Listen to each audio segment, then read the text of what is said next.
It's your boy, LostGravvity, with 2 V's, back at the game with a whole other video. Let's get into it. I think it's currently like 3 o'clock. How old is she? She's 8 years old. Keep it on down low.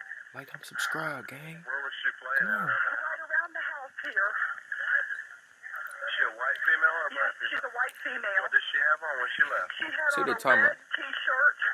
And Mama, did you have on jeans? No, I've been upstairs, Mama. I have searched. Ma'am? Yes. Blue jeans? Mama, did you have on blue jeans? What'd you have on? What kind of shorts? This might miss. Pair of shorts? She had on a pair of shorts and a red t-shirt. She blonde hair? Black No, hair? she's got reddish brown Might hair. be out of child It's abduction actually case. a brown with an auburn tint to it. What's It's her name? short. Her name is Maddie. She goes, it's What's her Madeline last name? Clifton. C-L-I-F as in Frank, T-O-N. When's the What last state time is this in? anybody saw her? Mama, what time did I come home from voting? About 5:30? About 4:30 to 5 o'clock. About 5:30 was the last time we saw her. And I was letting the kids play out here for a little while. And then she disappeared. And nobody knows where she's at. She have any friends nearby? Did you go check? I've got every neighbor out here right now. Okay, the police will be there shortly, ma'am. You keep looking, okay? Okay, do you know where I am? I mean, I'm at the corner of Fleetwood and Stephen is right there. What is it? My husband just came home. And hold on just a moment. Did they find her or something? Honey, Maddie is gone. No. Oh, they conversing. I'm like, what's Okay, going on? my husband just pulled up, but she's not with him, of course. Okay, the police are going to be there shortly, ma'am, okay? Thank you. Bye-bye. Bye. The sesame Damn broccoli it. skillet from Birdseye. A sizzling, Like, I'm savory, subscribed, gang. sautéed, sesame saucy way to eat broccoli. The frantic 911 call you just heard was made by Maddie Clifton's mother, Sheila, moments after she realized that her young daughter was missing. As the police arrived and the neighborhood gathered to search for her, no Hey, one could Barry, have possibly yeah. imagined the heartbreaking and horrifying end to this case. The following footage contains never-before-seen crime scene photos. The last person to see 8-year-old Maddie Clifton on November 3rd, 1998 in Jacksonville, Florida, was her friend and neighbor, Joshua Earl Patrick Phillips. Because 14-year-old Josh's house was right across the street, the two had become fast friends and often hung out together.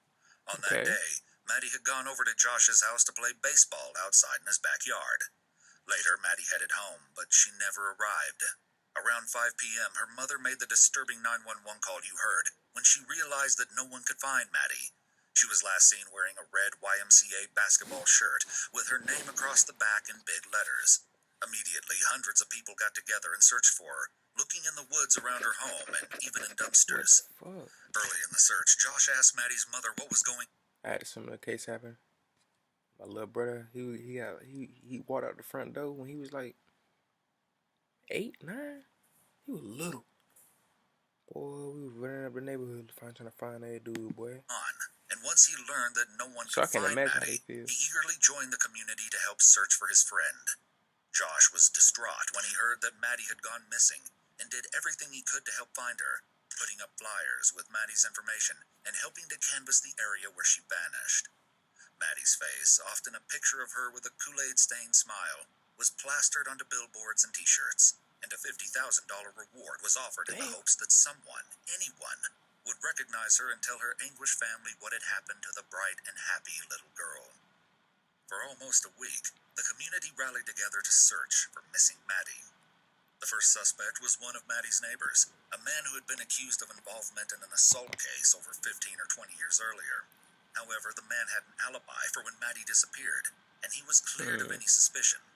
Soon, the FBI was involved when the local police struggled to find any more leads, but they too didn't find any new evidence. It was starting to look like Maddie fucked had up. disappeared off the face of the earth. But everything changed 6 days after Maddie disappeared, when the most unsuspecting person was revealed to have the darkest secret. Ooh. Missy Phillips, Josh's mother, noticed a strange wet spot on the floor of their house. From there, she started searching her son's room until her attention was brought to Josh's bed. She later said, "I didn't want to believe what I was seeing." Then, in shock, she left her house, looking around for a police officer. For a moment, she glanced over at the neighboring Clifton's house and thought to herself at that moment, they still were holding on to hope, but they would soon have their world crash down around them. The officer Missy found had been camped outside of the Clifton house during the search for Maddie. The officer followed Missy back inside, but entered Josh's room alone to see the horror that Missy had discovered. Sticking out from under Josh's mattress were Maddie's small feet. I have to warn you that the following details of what happened to little Maddie are especially disturbing, and not for the faint of heart. Josh had known where Maddie was all along. When he was asking Maddie's mother about what was going on, when he was handing out flyers, when he appeared to be worried about her well-being. All that time, Josh had known that Maddie's body was hidden under his waterbed. Police found that tape had been used to hold the bed frame together and keep her body from being discovered. Y'all hear this dude is fucking nuts. In addition, the shorts she'd been wearing earlier were taken off. Investigators found a baseball bat hidden behind Josh's dresser, and they also found a knife stashed in the room. It was also noted that air fresheners were sitting on his nightstand, along with freshly burned incense and air freshener spray. Even more disturbing, a flyer about Maddie's disappearance had been placed next to the air fresheners. What this told the police was that there was a clear attempt to cover up the smell of Maddie's decomposing body. Possibly the most disturbing discovery was that as her body was removed from the bed, her hand was still clutching the bed frame, meaning that she had still been alive when she was shoved under there. Had she still been alive when everyone was out looking for her, or when Josh was in the street pretending that he didn't know what had happened to Maddie after she left his house? We may never know, but what is clear is that if Josh had reported what happened, Maddie might have lived. An autopsy revealed that Maddie had been struck 3 times in the head, and it was believed that Josh's recovered baseball bat had been used as a weapon. Her throat had also been cut with a knife from Josh's room, and she was stabbed 7 to 9 times in the chest, though some sources put that number as high as 11 times. The autopsy also showed no evidence of an assault, despite her underwear being taken off. However, this detail would later come up as a key piece of evidence. Josh Phillips was arrested, and it was a shock to everyone. Those who met Josh described him as a quiet but friendly kid, with nothing particularly remarkable about him. Yet within hours, he admitted to killing Maddie on the day she was reported missing. It was during this confession that Josh gave his account of what happened to Maddie. Remember, this is his side of the story. Josh was home alone when Maddie showed up and asked him to play, and he knew that he wasn't allowed to have friends over when his parents weren't there. The two had been playing baseball in his backyard when Maddie was accidentally hit in the eye by the ball. As she started bleeding, she also started to cry loudly. To calm Maddie down, he brought her into his house, but she kept screaming, which sent Josh into a panic. He told the investigators that he was afraid his father would come home at any minute, and he would be angry with Josh for letting Maddie come into his house without permission. Panicking and wanting Maddie to be quiet, he grabbed his baseball bat and hit her once or twice hard on the head. He then hid her body under his waterbed. When his father... So, you did a thing. And then you did another not so good. When his father finally came home, Josh said that Maddie was still moaning. He then dragged her out from the bed and stabbed her in the chest before hiding her body again until his mother found it. What many people to this day can't help but wonder in horror about is if Josh slept in his bed on top of Maddie's body. And the answer, as terrible as it is, seems to be yes. For a week. Let that sink in. Josh had no history of violence, nothing that would have ever made anyone suspect him, especially his actions when he was helping to look for Maddie. But still, Josh's version of events didn't quite make sense to investigators. For starters, he claimed that Maddie's shorts and underpants had been pulled off when he was dragging her inside the house from outside. Most people can agree, as investigators did, that his explanation didn't quite seem plausible. The tight-knit community was stunned and horrified to learn that the boy that helped search for Maddie just a few days earlier had been her killer all along. Some started questioning the Phillips family about how they hadn't noticed the young girl's body being hidden in their home for almost a week. Missy explained that there was nothing out of order for her to suspect anything. However, there were also signs that something was wrong, which only really made sense in retrospect. Josh had been These especially images quiet are since Maddie was crazy as reported missing, fuck, dude. but this was just explained away as him being nervous for his friend and scared. Additionally, if you're familiar with this case, then you've probably heard that police officers previously searched the Phillips house in the days before her body was found. Look at some of these damn photos. Sheriff at the time claimed they searched the house, but that the officers never saw anything suspicious. How the police and Josh's parents didn't notice the smell of a decomposing corpse is beyond me. Josh insisted that he hid Maddie out of fear of his father, but the truth behind his home life wasn't revealed until Missy explained it publicly.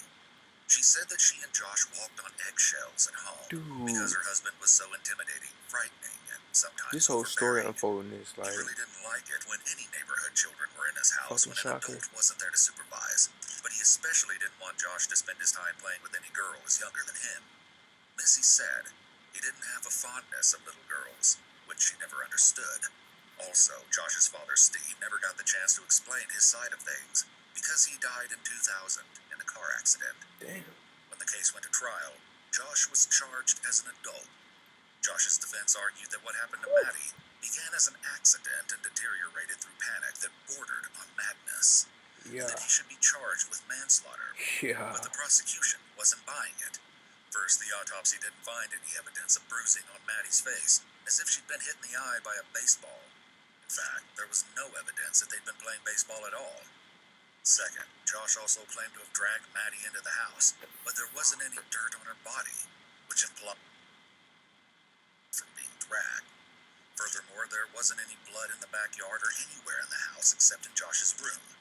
Finally, the fact that Maddie had been found in only her shirt and socks indicated that there were at least some inappropriate undertones to the evidence. In the end, the trial only took about 3 days total. The jury found Josh guilty and convicted him of first-degree murder. He was sentenced to spend his life in prison with no chance of parole, but because of his age at under 16, he wasn't eligible for the death penalty. Fuck that. Behind bars, Josh grew from a teenager to an adult. Josh still refuses to talk in detail about Maddie's murder, except in 2018 to apologize to Maddie's family. As I've grown up, I have learned the value of life. I wish to God could have known this, or understood when I was 14. Had I then, none of this would have come about. I had no clue what life meant. Josh became tearful at several points while reading his apology letter, but this does not necessarily indicate that he is expressing true remorse. Exactly. It's possible that he's putting on an act to prove that he's reformed in order to increase the likelihood that he's given a reduced sentence. Being exploitative and taking advantage of others to achieve their own ends is a narcissistic trait. Josh seems to focus much of his apology not on the victim, but instead on himself and his own suffering, which could be the result of other narcissistic traits such as grandiosity and entitlement. Now, the story might seem like it ends there, but it doesn't. In 2017, the case was resentenced, which should have never been a possibility for Josh based on the terms of his first sentence. Yet in 2012, the Supreme Court had ruled that mandatory life sentences without parole were unconstitutional for juvenile offenders convicted of murder. Even more horrifying details about the case were exposed at this trial. It was revealed that Josh had books about occult subjects in his room. In addition, it was shared that Josh had been looking at adult content on his computer just a half hour before Maddie's death, and that it was violent in nature and may have featured underage girls. Josh may have been influenced by these videos, and he may have been fantasizing about acting something similar out for himself. This could indicate that the crime was more premeditated rather than something that happened in the heat of the moment, as Josh originally claimed. If this is true, he may not have chosen Maddie specifically, but instead he took the opportunity when he found himself alone and unsupervised with her. Maddie's mother spoke at the trial and asserted that Josh hadn't been after Maddie that day in 1998, but her other daughter Jessie, who was 11 at the time of her younger sister's death. You see, a photo of Jessie had been found in Josh's room, one that Josh must have stolen from the Clifton house at some point before Maddie's death, which furthered the idea that he'd been obsessed with the Cliftons' other daughter all along. Josh's sentence was upheld after the 4-day trial, and he remains in prison. Still, this saga of a case will continue sooner than you might think, as Josh will once again be eligible for resentencing in 2023, after spending about 25 years in prison. For now, at least, this case doesn't have a conclusion, and it won't for a long time. You never know with people like that. You know how they say the quiet ones be the ones killing you? That one right there just... If I ever find more details about this case, let your boy know. Like, comment, subscribe. Gravvity gang, the best gang on YouTube. Let's go! 500 subs. We almost there.